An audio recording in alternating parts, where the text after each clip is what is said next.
Helena, thanks for joining us today on Food Truths. Happy to be here. Congrats on the podcast.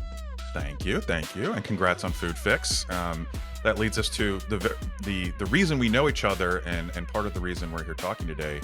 You are, in my opinion, one of the premier journalists covering the sort of F in FDA, the food side.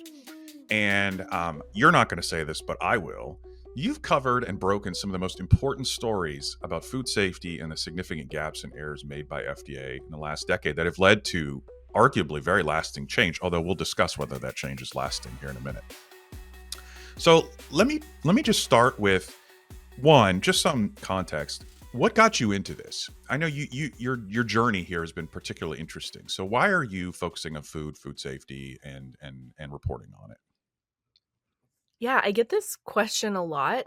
I don't know if you found this, but a lot of times when you work in DC, especially on the agriculture side, people are like, "Did you grow up on a farm? Like, why are you here?" Essentially.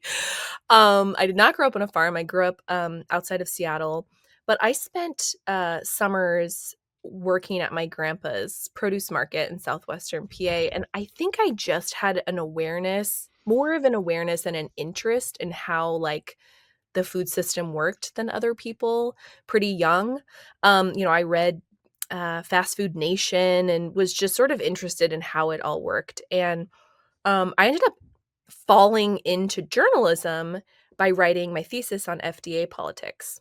And I didn't set out to be a journalist, but I was really interested in food policy and government. And um, it just kind of fell into place. And now here I am 15 years later, still covering food policy. And I often say that I have the luxury of focus. There aren't enough journalists that are focused on food policy. And because I have been focused on it for so long now, I'm able to, I think, see things and make connections that other people can't make or just don't see because they haven't been doing this as long as I have. So it's been a really interesting journey. I've really covered FDA for about 15 years now. And so I've I've grown to appreciate both the importance of the agency and the importance of the agency functioning, and also a lot of the places where the agency doesn't function well and frankly doesn't meet, I think, consumer expectations.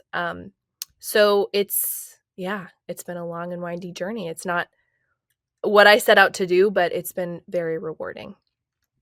I'm in the same boat as you. I think, if I remember correctly, you and I are both former college athletes, Oh, and, yes.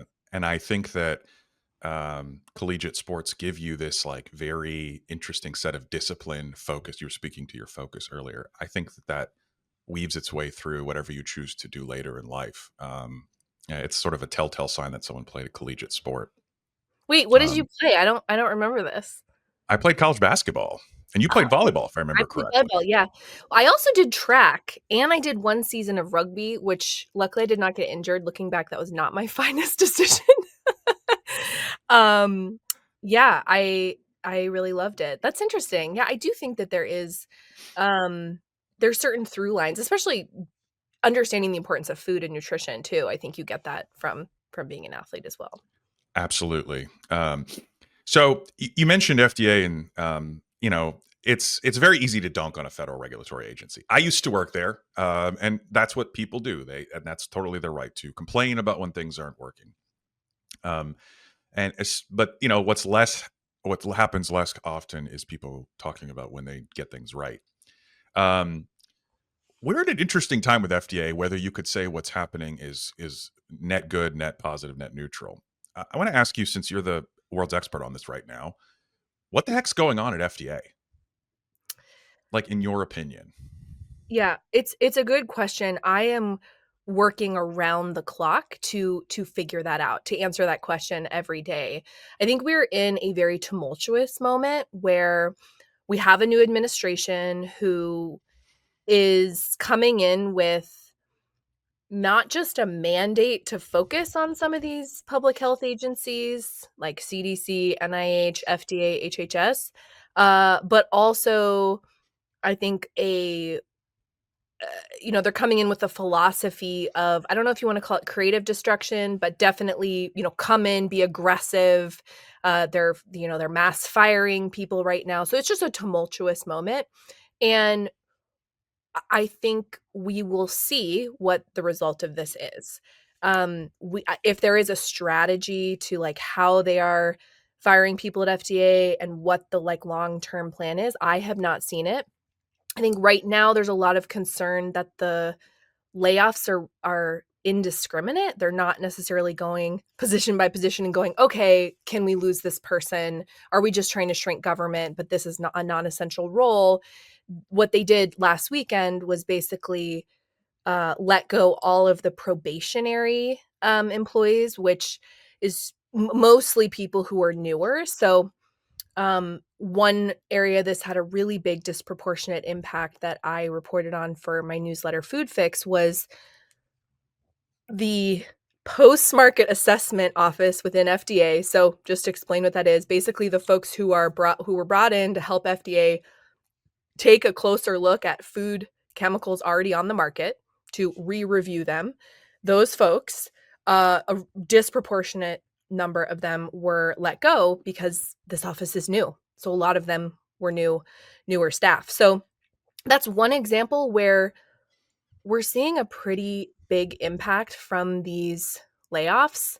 And so then the question becomes, what is the impact? Does this slow down or hamper FDA's work to beef up food chemical oversight, which I think is in pretty strong demand from both consumers, even members of Congress, and definitely this new administration? This concern about food additives has been a really big focus, an animating issue, if you will, within this MAHA movement, this Make America Healthy Again movement. So I have a lot of questions about how this is all going to play out. Um, I think tumultuous is the best way to describe it. A lot of folks within FDA are trying to figure out where this is all headed. Um, it is important to note that while the firings were indiscriminate, I think that's the word that uh, the Deputy Commissioner for Human Foods, Jim Jones, used as he resigned on Monday. Um, the word indiscriminate has been used, and I think that's true. But I think we're looking at about 89 employees that were let go across maybe 2,000 full-time employees. So it's not as if we've cracked the food, program in half and thrown half of it away. That's not what has happened. But still, folks are really nervous about what is to come. So I don't know if I fully answered your question, but every day I'm trying to figure out, okay, what's happening? What does this mean?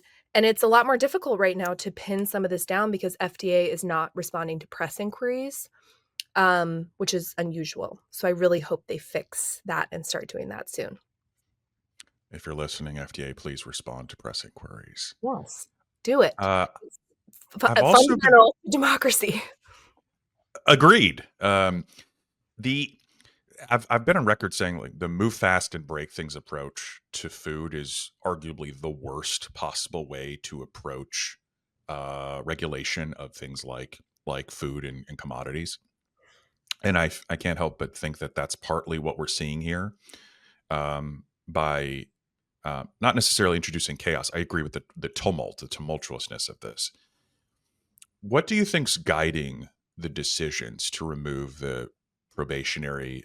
And for those listening, that's up to 2 years of employment at an Mhm. agency. And FDA has a pre-market and a post-market division, meaning like before you sell something, and then things like surveillance and what happens once things get on market. Where do you think this is coming from? What's animating these actions?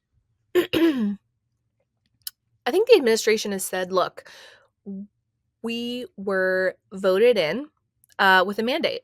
And, the American people they don't trust these institutions, which I do think there's evidence to support that, trust in agencies like FDA and CDC has certainly declined, particularly during the pandemic and the aftermath. And so they think they have a mandate to shrink these agencies, to reform them. Um, I think the Elon Musk's Doge, the Department of Government Efficiency effort is playing a role here. They're coming in and being really aggressive and trying to slash contracts and, flag what they see as wasteful spending on Twitter or on X. And like there's kind of a bravado here to it that is not typical, right? I've covered several administrations. This is definitely a different way of operating, and um, they seem to also revel in the chaos of it. There's no, um, I don't think they care at all that there's like press coverage saying like, this is chaotic, or people don't, government employees don't know how to pay their mortgage. Like that is almost like a good headline for the administration in this situation, because they're coming in with the view that all of this needs shaken up, burned down, reformed, however you want to phrase it. So I do think that the, letting go all the probationary employees is just sort of a across the board lever that they could pull. Um, they also did the buyout, the fork in the road buyout.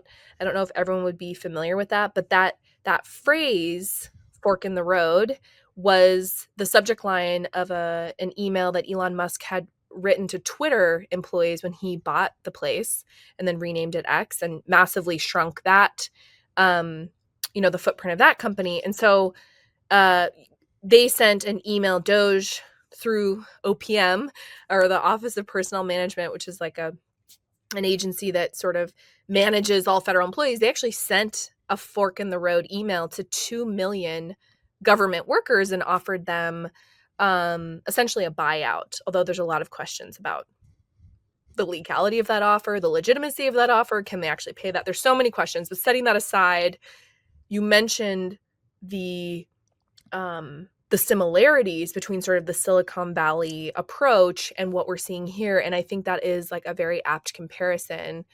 There are parallels, I think, between what Elon Musk and Doge are doing and some of the playbooks that we've seen in Silicon Valley. And I think Twitter and then X would give us a good example to look at.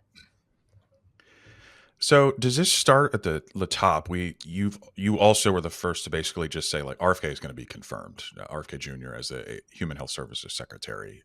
You called that well in advance, and also were one of the first people having to defend the notion that like you needed to take him seriously, that his candidacy is worth seriously covering.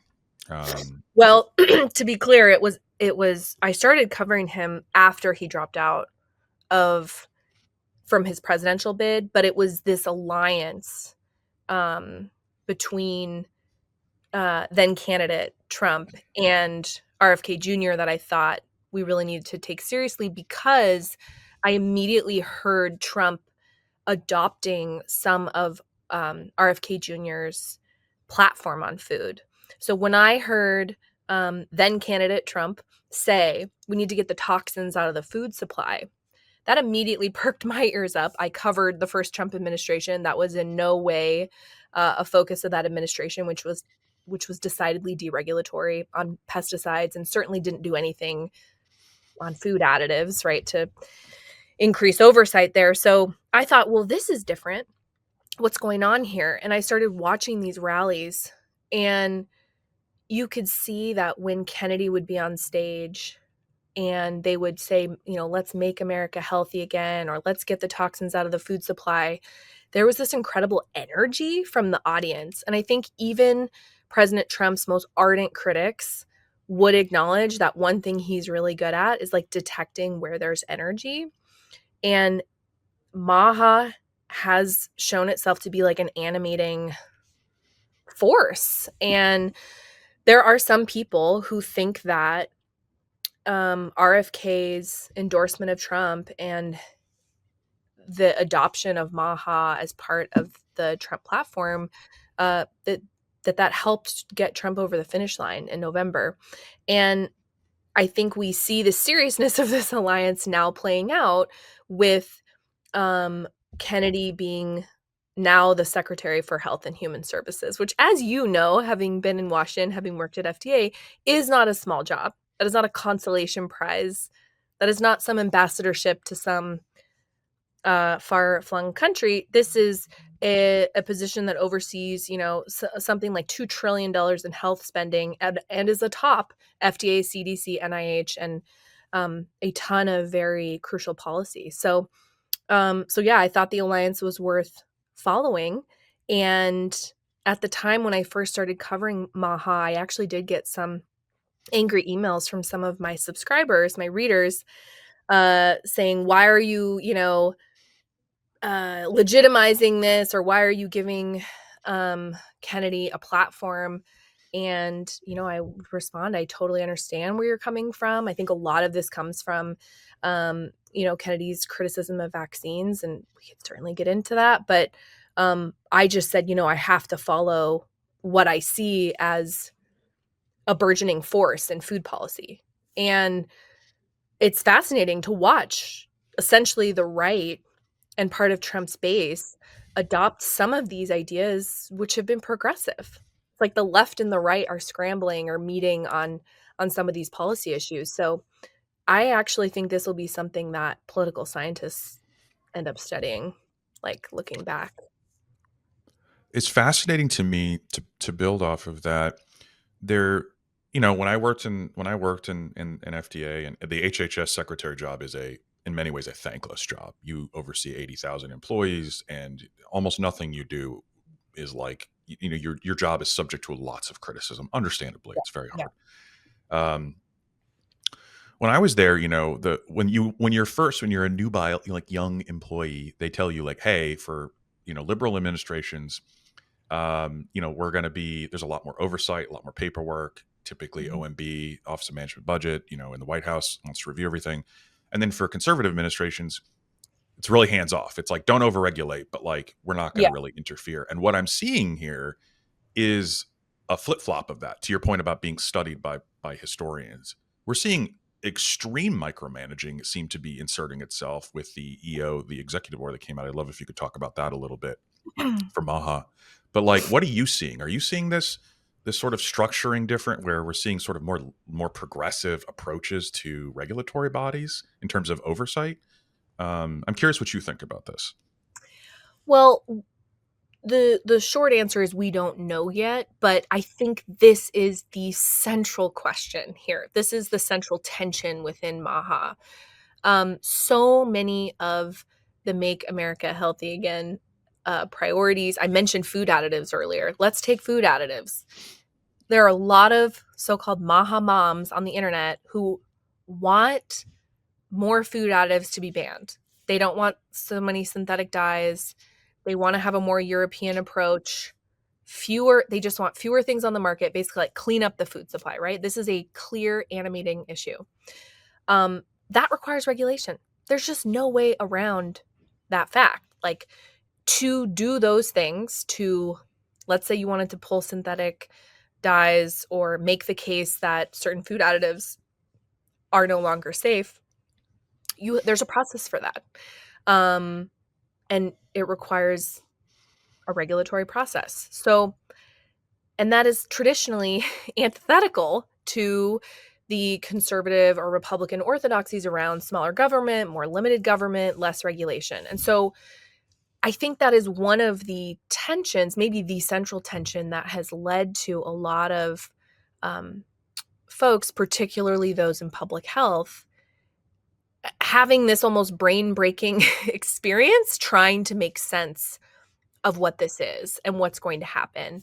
And just to be perfectly frank, like we don't know um, whether this will be a place where more regulation is allowed. Perhaps this is sort of an exception while they deregulate in other spaces. Like we don't know yet.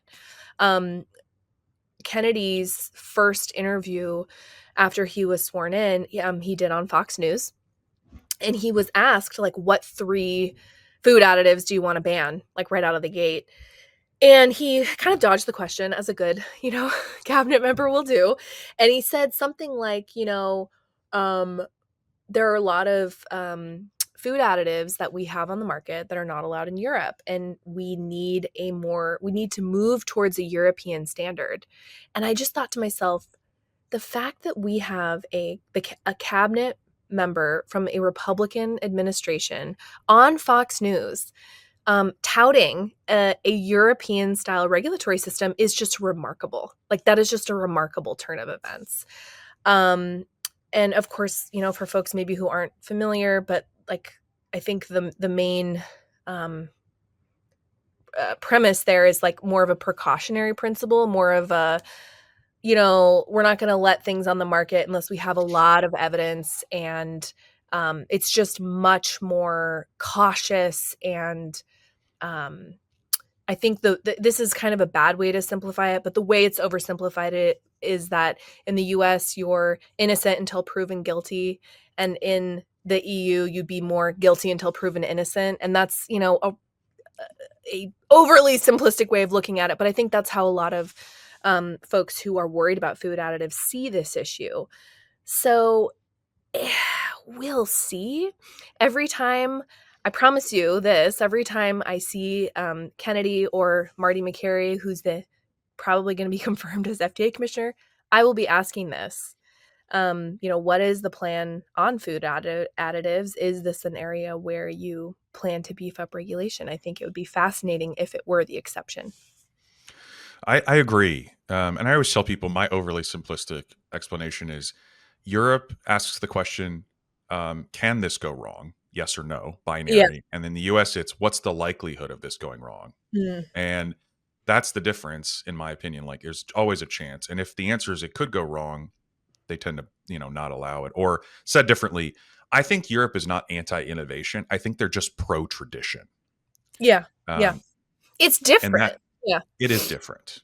And Mhm. interestingly, what is it, 60, 70 years ago, FDA was much more like the current European system in terms of its approach to regulation. And Europe was a lot more laissez-faire, and they've Mhm. switched. And now are we seeing another switching back to that? I don't Interesting. know. I think you raise interesting points around that. Um, I almost want to say that RFK's like liberalism is sort of residues or bleeding through almost. Yeah.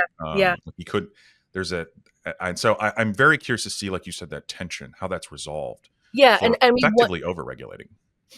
yeah, and it's such a it's going to be, I think, a really interesting question that plays out not just on food additives, but on a lot of issues. So, um, the president signed an executive order when RFK was sworn in to create a MAHA commission.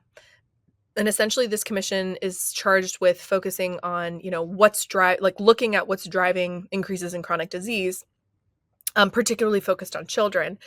And RFK has said basically everything's on the table, right? Um, Pharma products, including vaccines, food additives, ultra processed foods, environmental pollution, microplastic. I mean, everything. Everything's on the table, and they're going to look at it. I am definitely worried that there's not going to be the evidence base that a lot of folks would like to see for some of these issues. But let's play out one hypothetical. What if it's determined that microplastics, this is hypothetical. I don't believe we have any evidence on this, but what if it's determined that microplastics are driving the increase in autoimmune diseases among children? I don't know. Again, hypothetical. Let's say it Sure. is. Let's say this commission finds that and recommends that we cut back on plastic. What then? Right? Like what is this a government-wide regulatory stance to crack down on plastic, to try to clean up the water supply from microplastics, to work on more detection of microplastics in food, because this is what's driving chronic disease in children? And again, hypothetical, but I have a lot of questions about, like, so we have this commission, which sounds great. I know a lot of people have questions about who's going to be on the commission. Are they going to be, you know, really eschewing to scientific consensus on different issues? All those questions, totally legitimate. But when they come up with those findings and then those recommendations, to me, that is where this tension of deregulatory versus regulatory comes into play. Like, if pesticides are playing a role here, well, then, EPA, where are you on regulating or pulling pesticides from the market? So so many questions, and that, of course, raises a lot of issues with agricultural producers and the politics here at play. Like, farmers were, just the vast majority of them supported Trump for president. And so the idea that you would be pulling inputs and pesticides and herbicides and other products from farmers is like, it's hard to imagine. So I'm not saying that I don't know again where this is going, but that is, I think, the central tension and the central question. What is the government's role here? I think it's something everyone agrees on, that focusing on these issues is a good thing. Like focusing on chronic disease, which is costing us dearly, both adults and children. We are the sickest country among developed nations. We have declining life expectancy. I mean, there are some really real concerns here. So the focus is good. But then the question becomes, what then? What is the role of government? What is what does this administration see as their way to use government to make us all healthier? I mean, there's going to be a lot to unpack, I think, in the coming months and years. To that end, because I completely agree, and I think a lot of people have said these are kind of no brainers. Like, yes, from both sides of the aisle have been like, yes, Mhm. we do need to focus on that. I can get behind that. Jim Jones was one of those people that said, I'm welcome this. Exiting Commissioner Califf said the same thing. Yeah. Susan Main was on the pod. She said the same thing. Yeah, Um, Caliph actually made what I consider easily the most stark comments about ultra processed foods that we've seen from any FDA commissioner. He actually said last year that he believed this was not official FDA policy, but that he believed that ultra processed foods would drive addictive behavior. I mean, for an FDA commissioner to say something like that, um, you know, very critical, really shining a spotlight on that. And that's something you could hear RFK Jr. saying.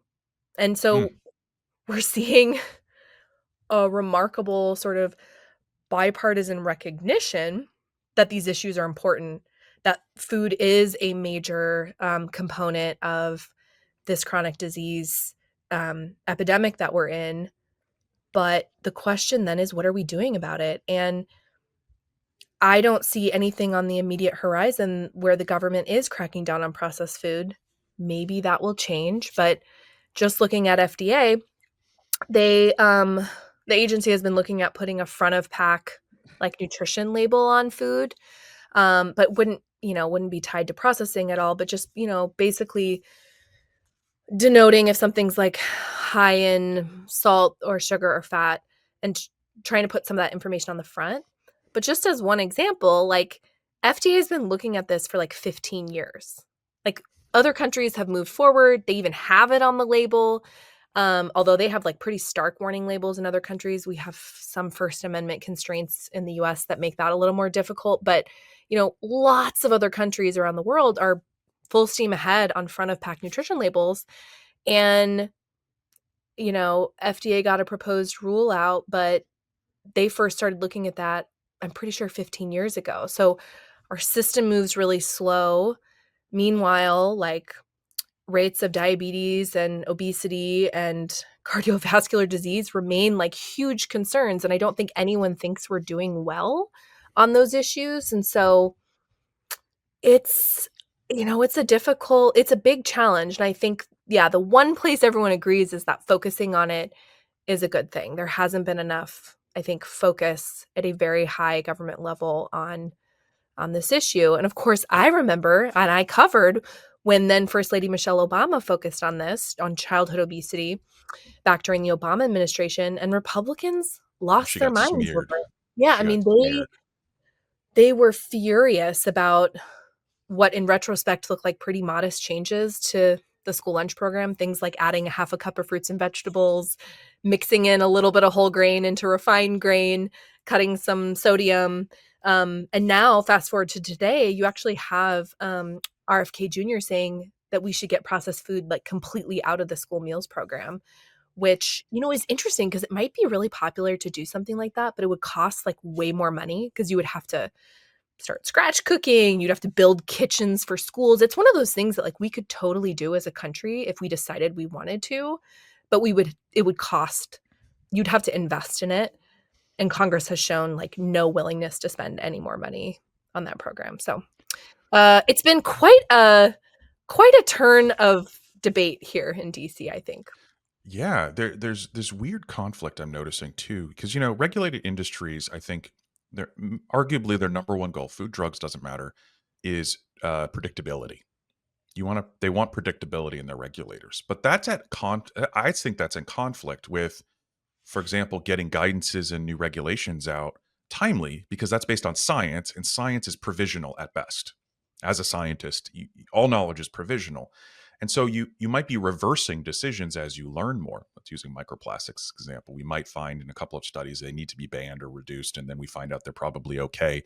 Producers hate that, right? Yeah. Because then they can't project out. So there's a tension that seems to need to be resolved. And this is not just in the Trump administration. I think every administration has to deal with this, but I think it's being highlighted even more now as they have to decide, what kind of administration do we want to be? One that's proactive and makes changes. Are you willing to change and update your thinking? Or are we going to go with sort of the let's be more predictable, which I think a lot of food Mhm. producers and drug producers would want, but then potentially slower to get changes, guidances, regulations out the door? I don't know.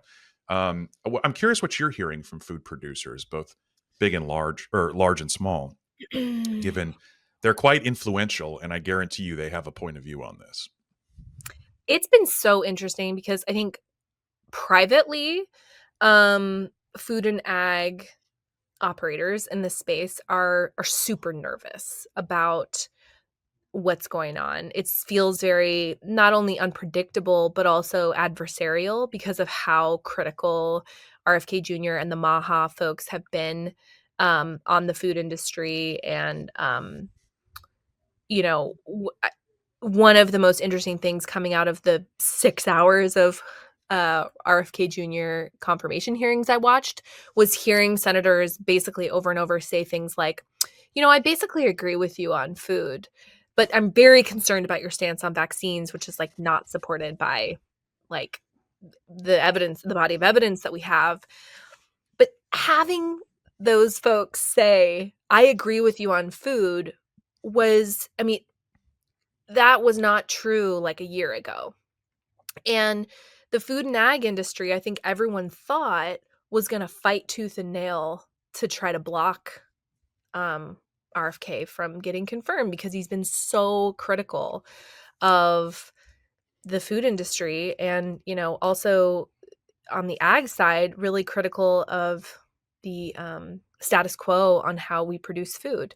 Extremely critical of glyphosate, which is widely used as an herbicide, really in a very, uh, important, I think, input into the current food system. Whether you like it or not, that's just sort of a fact that it is an important piece of the system we have right now. He's been really critical, and so everyone thought, "Oh, the food naggies are gonna come out and they're gonna, like, just go nuts on Capitol Hill, and maybe they'll end up blocking him." But we really did not see that. I think a lot of these industries thought, he's probably gonna get confirmed anyway." Like, I don't know if they saw a way to win that fight, and so they really sat on the sidelines for the most part. And there was this moment during, um, one of Kennedy's hearings where he said to a farm state senator, in this case, it was, Senator Roger Marshall from Kansas, a Republican. Kennedy said to him, you know, basically, "I'm really concerned about all of the chemical intensity of agriculture and, you know, high rates of Parkinson's among farmers."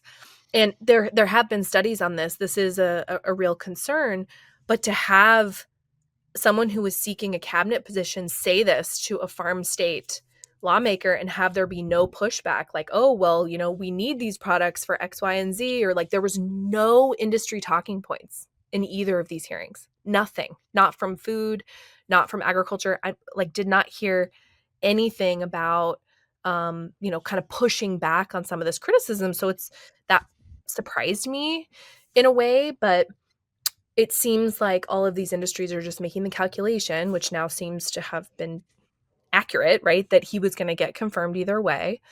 And they will find other ways, I think, to try to push back on certain policies they may not like. But um, Kennedy comes into this position with, I think, a fair amount of political capital, especially with certain folks within Trump's orbit thinking that him bringing his supporters along really helped in the November election. And so I think there's a little bit more leeway here than people think, but we'll see. I mean, you're going to if some of this comes to pass, they're going to be going up against some pretty powerful industries. So Yeah, and to that end, let's go to the other end of the spectrum. How do you think RFK and FDA are going to approach? And I know this depends a lot on also the commissioner, food innovation, because I think that's a particularly interesting part, just to see how where this administration is going to land on things like I shared interest in cultivated meat, but other food innovations. We know his position on food additives, but this idea of reports coming out too, including I think some of the things you have alluded to is that some of the innovation staff I've heard is at FDA were targeted in this recent firing. But I'm curious what you think as well for those that are trying to bring new products to market. How do you think that the agency is going to be approaching that? it's a good question. I don't know for sure, but my guess would be not particularly friendly. There does seem to be this strain of um kind of naturalism or I don't know what you would call it, but this real desire to sort of get back to nature. I mean, everyone's wondering like what Kennedy might do on raw milk, which I think he drinks and is a fan of. Raw milk, of course, has been something that FDA and CDC and other health bodies have warned against for a long time because it carries a greatly increased risk of foodborne illness, like really serious things like E. coli, O157H7, which is Mhm. really dangerous.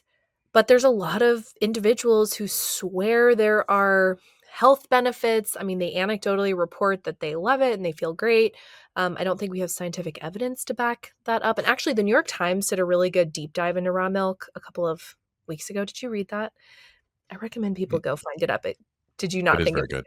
Oh, but it gets into some of this like anyway, so as an example, like raw milk is like going way back, like to pre-pasteurization land, right? Like if we're talking a historical back to nature or back to a previous time, right? That would be an example. And so if you think about issues like that, and then you look at like okay, well how if you really want to consume more like natural foods, would this administration have a lot of incentive or focus on like making sure new innovative products, things like cell cultivated meat or um, precision fermentation or whatever? I don't know that that would be like a focus if you're taking the view that um, things like raw milk need to maybe be more widely available. I think there's some tension there. We also, of course, saw um, Governor Ron DeSantis in Florida ban cell cultivated meat there as sort of I mean, it's sort of a political ploy, right? Because you can't buy this product is not for sale, but um, there is this element of sort of masculine meat consumption. Like, I don't know, how would you describe it? There's something there with it, and it's a little bit kind of connected to this like Joe Rogan, and this is Maha adjacent, like wellness um narrative that really, I think, pushes back against some of these food technologies and criticizes them. So I don't know. Um, but it's a good question. I What do I you see it think? as like I'm thinking about this. I see it as sort of a combination of things because I think you're onto something. There's the naturalism fallacy that has been with us since time immemorial, right? We do these sinusoidal waves Mhm. back into rediscovering naturalism, Yeah. which is in itself a fallacy. Um, then there's the caveman diet, sort of like again going back to the that less There's the processed is better. paleo, but then there's also the carnivore. Exactly. Well, the idea that, and I think underlying it is actually a decent premise, which is less processing is Yeah. arguably healthier. Okay, I can get behind that. That makes a ton of sense. Mhm. Um, and then you get to sort of the identity politics part of this, which is by associating myself with these two things, I'm sending a signal that I am an enlightened human being. Mhm. Um, and again, not there to judge that or not, but like I will judge on raw milk for those listening. I would really change its name to contaminated milk. Um, like the added things in it are things that can make you very sick. Like Mhm. there's nothing in it added or scientifically that make that product better. Yes, there is some in processing and pasteurizing. You do marginally decrease certain the availability of certain fatty acids and what have you, and there's some oxidation of some of the fats, but Mhm. nothing that would meaningfully, the only thing that really does is get rid of the things that can hurt you. So I that one is still baffles me that that's a hill that they're willing to die on. Well, and also we don't know what the policy will be there. Maybe it could be something like enforcement discretion where they're just Mm, not enforcing it as much. I don't know. mm, But there's been a lot of questions about that because I believe RFK Jr. does drink raw milk and has been somewhat of a proponent of it. But you know, there's also stories, and I guess this came out in the lead up to the election in November in Pennsylvania. There's also been a lot of reports of like federal agents cracking down on like Amish farmers for selling raw milk across state lines. And I think even knowing the risks associated with raw milk, people can look at that and go, well, is that the best use of government resources? Like that is all something that I think we can have a policy debate about. Um, but yeah, we'll see where that one lands. I don't know that that's a super high priority at the moment, but I'll be watching it really closely. where does USDA fit in all of this? They're kind of sister agencies. I know they have different mandates, different authorizing And they don't get statutes. along? Yeah.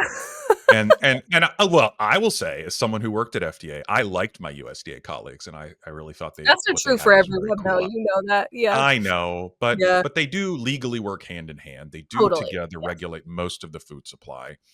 And I'm curious though how discrepancies, or if you're hearing anything in terms of how that those are going to be handled similarly or differently, or they're going to harmonize, or not. I do think this is a big thing to watch, how, HHS and USDA work together. I think there has been a conventional wisdom within the agriculture space that, they didn't get a reformer at USDA. Like they wanted Thomas Massey or they wanted a regenerative farmer. Like they wanted a reformer at USDA. They did not get that with Brooke Rollins. She's considered a more status quo pick. Um, and I think the conventional wisdom has then been, oh, okay, well then this keeps RFK out of our sandbox, right? This keeps this boxes him out, right? This is Brooke Rollins lane, and the ag folks were like breathing a sigh of relief. And I don't know that that will turn out to be the case.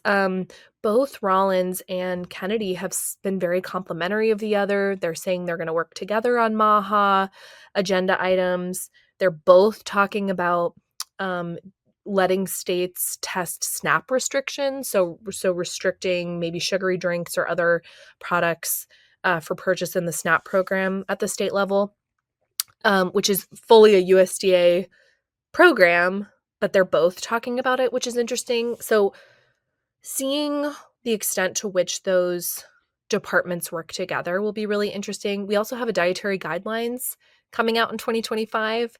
Um, a lot of people will be watching if those dietary guidelines will say anything about ultra processed foods because the Dietary Guidelines Advisory Committee, the outside panel of experts that was charged with, reviewing all the science and making recommendations to USDA and HHS, determined that there was insufficient evidence to recommend that Americans cut back on ultra-processed foods, and not everyone agrees with that, conclusion. I think it's fair to assume that, RFK Jr. would not agree with that conclusion, and so what will happen there? Can they say something quite different? They certainly can. They don't have to abide by that outside, committee, and so this is a key area to watch if they're working together, and then, of course, there's going to be tension points. I mean, especially if, um, again, like, RFK Jr. is really putting some key agricultural inputs under the microscope or causing consumer alarm about things. I think there could definitely be some tension there. So, what then do you see as sort of the natural recourse? But, like, for example, like in the drug side, we have user fees. For those that are listening, the drug industry pays some portion of FDA's operating budget The in the majority, I exchange. think. Yeah. Well, yeah, and with the and again, it's perfectly acceptable to criticize that as a potential conflict of interest, but it does ensure predictability and timelines and helps the agency operate. Is there some? There's been discussion for years of a user fee system on the food side as well, given there's no real not a lot of statutory requirements for timelines. But what if I don't agree with an RFK proposal and I'm a large food company or a small innovator or I'm a consumer, like how am I voicing my opinion? How am I being heard in this administration, do you think? Well, first, just to talk about user fees, I do think that is a big reason for the discrepancy in resources between the food side and the drug side. So the drug side of FDA has many, many more times resources and staff and just people capacity compared to the food side. So the food side at FDA has always been a lot smaller, even though it ostensibly oversees 80% of the food supply. I think there's been a mismatch between like the resources there and the mission, which has grown exponentially over time, much more imported food, like the food system is increasingly complex. There's like a lot of mismatch there. And a lot of that has been because of um, the food side not having user fees. The food industry has really resisted that idea because I think the argument is like, well, what benefit do they get from it? So in the drug example, the exchanges, as you mentioned, um, predictable and not forever review times for different products, whether it's drugs or medical devices or whatever. Well, on the food side, it's like, are we going to pay you fees for like inspecting us and like finding problems, which is like, I think not fun for food makers, right? And right now they only have the capacity to inspect food plants like I think on average it's every once every couple years, right? So it's hard to see the value exchange there, right? Like, are we going to pay money to be inspected every year? I don't know. So it's different. The relationship between the food industry and FDA is just fundamentally different than it is for I think other regulated industries. So that has created a lot of challenges. And Congress has not given, I think, FDA food side enough appropriations to sort of match the job that Congress expects. Like they're not meeting their inspection frequencies, like all of these things. So that is a big challenge, I think, in terms of um like well, and I should also say it's not just money, but I think there's also cultural issues that come with not having deadlines and not having mandates around timelines, right? So these issues sometimes linger for years and years, if not decades. It took decades to ban trans fat. It took decades to just look at Red 3 and finally pull that from the market. I mentioned 15 years for front of pack labeling. I think we're 15 years into voluntarily reducing sodium. There's so many examples where it's taken a long, long time. Um, but in terms of stakeholders voicing concern, I think we're still going to have the same avenues. They can always go to Capitol Hill and complain about FDA, which people certainly do. They can always, submit comments on these regulatory dockets if that's a process that we're going forward with. And I think FDA, I don't know, you worked there. I think individual FDA employees are also constantly taking in Mhm. meetings and, you know, getting informal comments from people, and I think those avenues all continue to be valuable. So, uh, I think it's gonna be really interesting. I think we're gonna hear I'm certainly hearing from a lot of not just food industry players, public health advocates. I'm hearing from people inside the agency. Um, there's a lot going on right now. Well, lastly, then, where should people focus their attention? Like, on what issues should they keep their eye on the ball if they're very interested in seeing where things are going? And I mean this outside of subscribing to Food Fix. And Of course, yeah. and of course, we'll have a link to that in the show notes here. But what issues, where are the talisman, the telltales that people should be looking at? Yeah, I mean, I'm gonna be watching really closely for what Marty McCary says in his confirmation hearing. So he's the FDA commissioner pick, and he has said a lot about food. Easily more, he has more of a food record than any modern FDA commissioner. Has lots of food mentions in his book. Can't remember what it's called. Sorry, Marty McCary, for not plugging your book. I don't remember what it's called, but you should read it if you haven't. I did a whole breakdown of all the food views in his book. So he has a lot of, he's really concerned about antibiotic resistance. He's really concerned about the microbiome. He is concerned about ultra processed foods and anyway, a lot of, also food allergies. There's a lot of interesting discussion about those issues. So watching Marty McCary, what he says, watching this MAHA commission, who's on it, what they're looking at. This is supposed to be in the first 100 days. And I believe they have to issue recommendations within 180 days. Like, that is a really key effort to watch. And I think a lot of the work from there flows from that.